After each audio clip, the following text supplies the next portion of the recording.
Meski borong banyak kapal perang, media Cina sebut begini untuk TNI AL. Halo Sobat Taktik Militer. Dilansir dari laman berita Tempo.com, Indonesia meluncurkan program modernisasi alutsista salah satunya di tubuh Angkatan Laut atau TNI Angkatan Laut. Modernisasi alutsista di TNI Angkatan Laut tengah dilakukan Indonesia. Langkah konkret yang diambil Indonesia dalam upaya modernisasi alutsista yakni dengan membeli banyak kapal perang baru. Namun siapa sangka ternyata secara diam-diam media Cina menyoroti perkembangan alutsista TNI Angkatan Laut sebagaimana yang dikutip dari artikel tersebut yang berjudul "Meski Indonesia borong banyak kapal perang, media Cina tersebut jalan modernisasi TNI Angkatan Laut masih panjang." Pengadaan kapal perang baru yang dilakukan Indonesia juga menarik perhatian Cina. Media Cina ikut memantau perkembangan upaya modernisasi alutsista di tubuh TNI Angkatan Laut dari beberapa kapal perang yang dibeli Indonesia untuk perkuat TNI Angkatan Laut. Salah satu yang jadi sorotan Cina yakni Arrow 140, organisasi dari RST.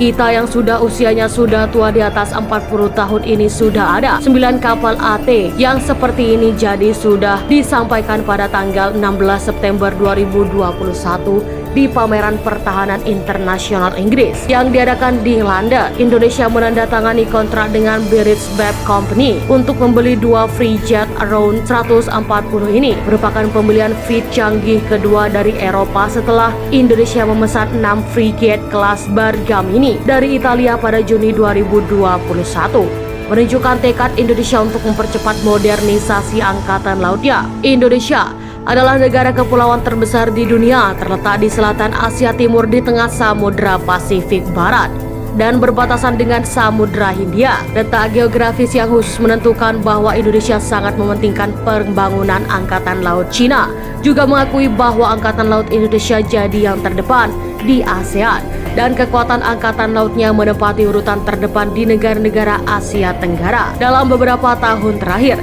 dengan percepatan umum pembangunan angkatan laut di negara-negara Asia Tenggara, frigate ringan dengan bobot 1.500 ton telah menjadi standar angkatan laut di beberapa negara.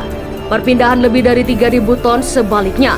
Kapal perang permukaan tercanggih angkatan laut Indonesia adalah 6 frigate kelas Ahmad Yani dengan bobot kurang dari 3.000 ton. Sambungnya, alasan Indonesia memiliki Arrow 140 tak terlepas dari desain frigate canggih ini yang sangat fleksibel.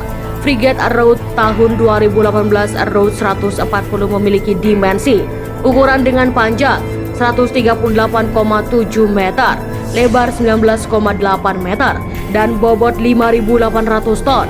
Pada beban penuh kapal ini, 140 memiliki tenaga diesel penuh sebagai daya dorong dengan kecepatan maksimum 28 knot. Jarak tempuh yang sanggup dilakukan oleh Arrow 140 yakni hingga jangkauan maksimum 9.000 mil. Laut kapal perang 140 juga bisa 28 hari di laut dan dengan membawa sekitar 100 awak kapal. Dilihat dari indikator desain kapal ini memiliki ukuran yang mirip dengan frigate kelas Bergamini yang dipesan dari Italia, akan tetapi dengan daya tahan yang lebih kuat. Selain itu tidak seperti frigate kelas Bergamini yang mengejar kemampuan tempur komprehensif yang lebih kuat. Frigate Arrow 140 menekankan fleksibilitas dan efisiensi dalam pertempuran dan dapat dengan cepat membantu kemampuan tempur yang berbeda dengan mencocokkan modal tempur yang berbeda. Keberadaan berbagai kapal perang anyar yang akan memperkuat TNI Angkatan Laut juga bagian dari langkah modernisasi Indonesia. Sumber menuturkan bila Indonesia berupaya untuk membeli bangunan keunggulan Angkatan Laut di ASEAN untuk membangun kembali keunggulan maritimnya di Asia Tenggara, Indonesia meluncurkan rencana modernisasi Angkatan Laut pada tahun 2014 untuk meningkatkan kapal aktifnya. Jadi bagaimana pendapat Anda? Silahkan komen di kolom komentar.